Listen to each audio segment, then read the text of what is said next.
તો સંસારથી મુકાઈ જાય. પણ પ્રમાણિકતાથી એને મનમાં થવું જોઈએ કે મારે આ સંસારથી મુકાવવું છે અને મારે ભગવાનનો સાચો સેવક થવું છે. એવો જો એના મનમાં સંકલ્પ થાય અને આદર કરે તો એ સંકલ્પમાં બહુ જોર છે. ગીતામાં ભગવાને કીધું કે નેહાભિક્રમ નાશોસ્તિ પ્રત્યવાયો ન વિદ્યતે સ્વલ્પમપ્યસ્ય ધર્મસ્ય ત્રાયતે મહતો ભયાત. આ સંકલ્પ છે એનો ક્યારે નાશ થતો નથી. અને પ્રત્યવાયો ન વિદ્યતે, એમાં કોઈ દિવસ કઈ ભૂલ થાય તો પ્રાયશ્ચિત કરવું પડતું નથી.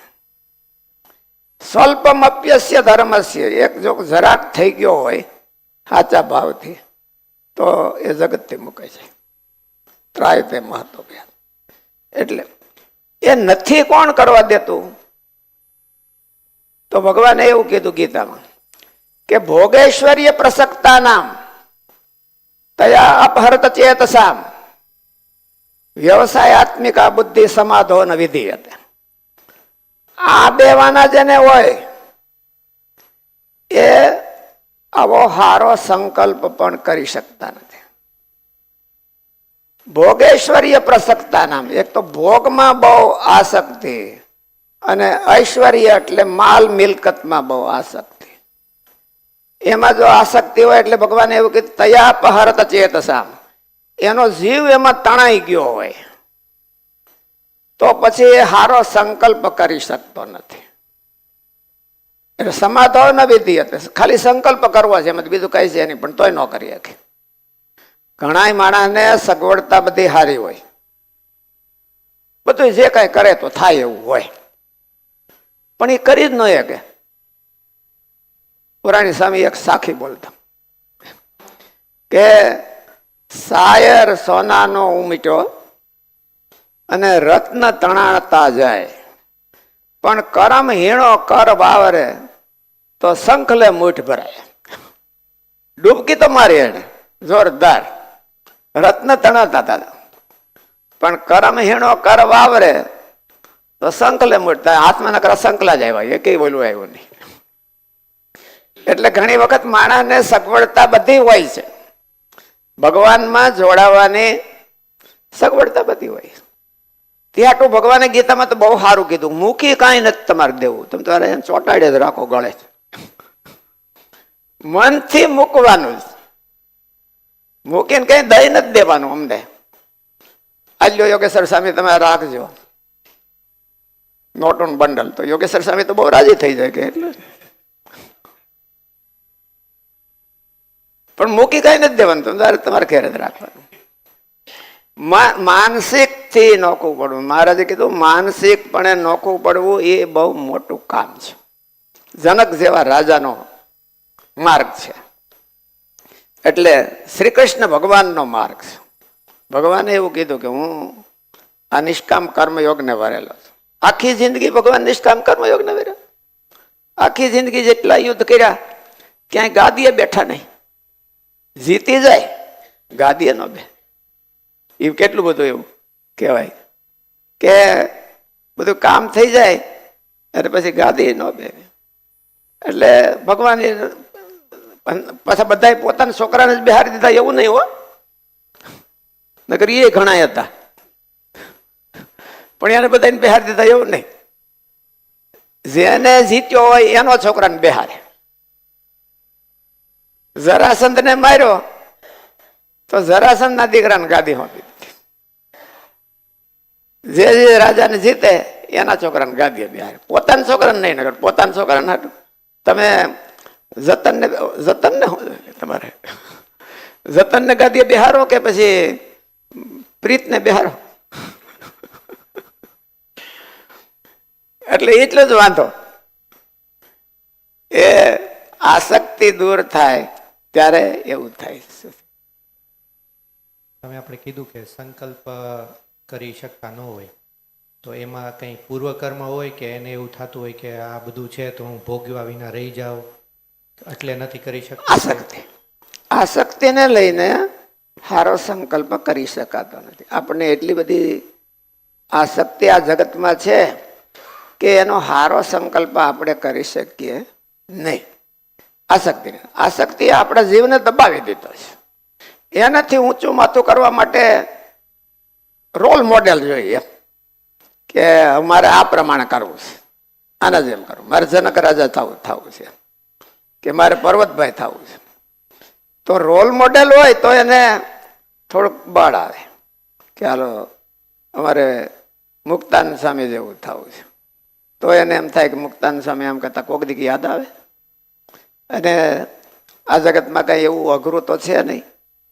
ભગવાનનો માર્ગ એટલો બધો અઘરો નથી, જગતનો માર્ગ અઘરો છે. જગતના માર્ગમાં આપણે જેટલું મહેનત કરીએ એટલું સફળ જ થાય એવું હોય નહીં. ભાગ્ય જોગે સફળ થાય. કરોડપતિ તો બધાને થવું છે, પણ આમાં માંડ ગણ્યા ગાંઠ્યા છે. કારણ કે બધા થઈ નથી શકતા. થવું જ બધાને, પણ બધા થઈ ન શકે. એમ જગતનો માર્ગ છે એ મેળવવું કઠણ છે, પણ ભગવાનના માર્ગમાં એવું નહીં. એક ને એક બે જેવો. આજ કરો ને કાલ મેળવો.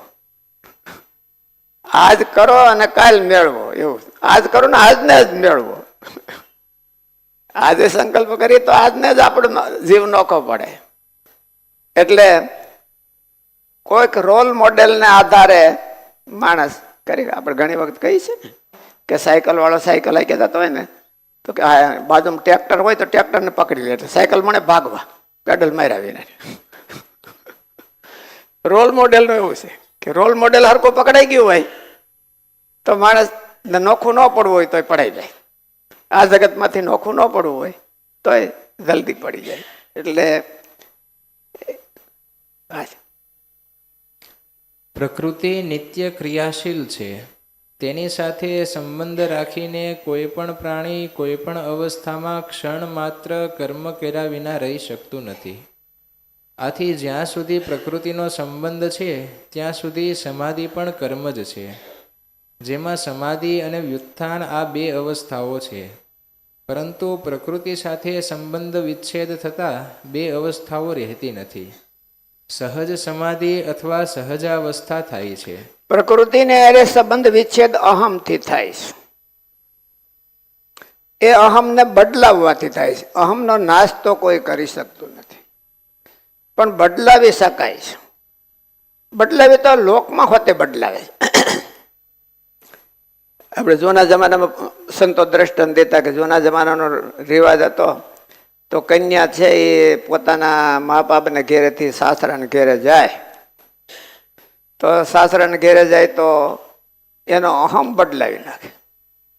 પેલા એને કોઈ પરિચય પૂછે તો બાપના નામે પરિચય આપે, પછી પરિચય પૂછે તો એને ધણીના નામે પરિચય આપે. અટકે બદલી જાય. અટકે બદલી જાય એવું નહીં, મમતા હોતે બદલી જાય. બાપાને ઘેરે હોય ને તો બજારમાં પોદળો પડ્યો હોય તો લઈને બાપાને ફળિયામાં નાખે, અને પછી સાસરે ગયા પછી બાપાના ફળિયામાં પોદળો પડ્યો એ લઈને પોતાના હારાને ઘેરે નાખે. બાપાને ઘેરેથી ઉહોડવા આવે કે બીજું કઈ? જન્માષ્ટમીની એકાદશી આવે બધાય તો શું કરવા આવે? હે કઈક પડ્યું હોય આડાવડું તો જરાક ઉહોડીને લેતા જાય. અહમ જો બદલી ગયું બધું, મમતા બદલી ગઈ, અહમે બદલી ગયું. એ કઈ ગીતા ભણવા નથી ગયા કોઈ. એ કોઈ ગીતા ભણવા ગયા હોય ને અહમ બદલ્યો હોય એવું નથી એમ. અને એનેથી કઈ કઈ જન્મ મરણ મટી જાય એવું નથી, પણ તોય કરે છે માણસો. એટલે ન કરે એવું ન થાય એવું નથી. ભાઈઓ માણસ કરે તો ભાઈડા થઈને ન થાય, પણ ભાઈડા બધા એના કરતા દબાઈ જાય, કાંઈ કરી જ ન શકે. બોલા કે ડોળા કાઢે બેસી જવું પડે. એટલે આ લોક માટે આપણે કરીએ એવું, પણ કલ્યાણ માટે નથી થતું. આપણે જીવનું કલ્યાણ કરવું હોય તો નથી થતું. નકર આપણે મોકીએ છીએ બધા આ જગતમાં. પોતાની માન્યતા, પોતાનો અહમ એ બદલાવી શકાય છે અને પ્રેક્ટિકલ છે. એ બધા બદલાવે છે. એમ જો આપણે આપણા જીવના કલ્યાણને માટે બદલાવીએ, છોડવાનું તો કાંઈ છે નહીં. એ લોકોને તો રિયલ છોડી દેવાનું હોય, બાપનું ઘર છોડી દેવાનું, આ ઘેરે જવાનું, એવું રિયલ છોડવાનું હોય. આપણે તો કાંઈ છોડવાનું નથી. માનસિક મહારાજે એવું કીધું, મનન કરી રાખવું. માનસિક મનન કરી રાખે તો એનો પ્રભાવ છે એના જીવનમાં લાઈફ સ્ટાઈલમાં આવી જાય. પ્રભાવ છે એ લાઈફ સ્ટાઈલમાં આવી જાય, પછી એ નિર્બંધ થાય. એવું પ્રકૃતિ સાથે સંબંધ વિચ્છેદ થતા બે અવસ્થાઓ રહેતી નથી. સહજ સમાધિ અથવા સહજાવસ્થા થાય છે. મહારાજ એવું કહેતા કે અમારામાં એક ગુણ છે ને એક અમારામાં અવગુણ છે.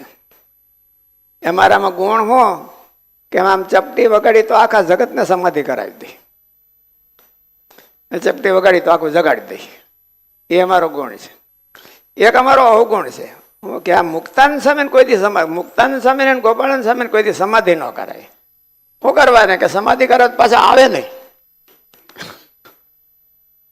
મહારાજે કીધું છે ને, ભગવાનનું સ્વરૂપ તો એવું છે કે ત્યાં ચોટી જાય પછી ત્યાંથી પાછું આવતું જ નથી, એટલે આવે નહીં. એ અમારો અવગુણ છે.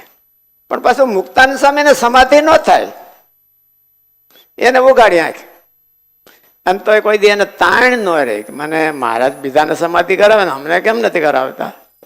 અમારી પાસે નકરું કામ જ કરાવે છે ને સમાધિ ક્યારે કરાવતા નથી. આપણે હોય તો એમ જ કહીએ કે અમારી પાસે કામ કરાવી રાખે ને સમાધિ નહીં. એટલે મુક્તાનંદ સ્વામીને સમાધિ નહોતી તો પણ સમાધિ કરતા વધારે આનંદ હતો.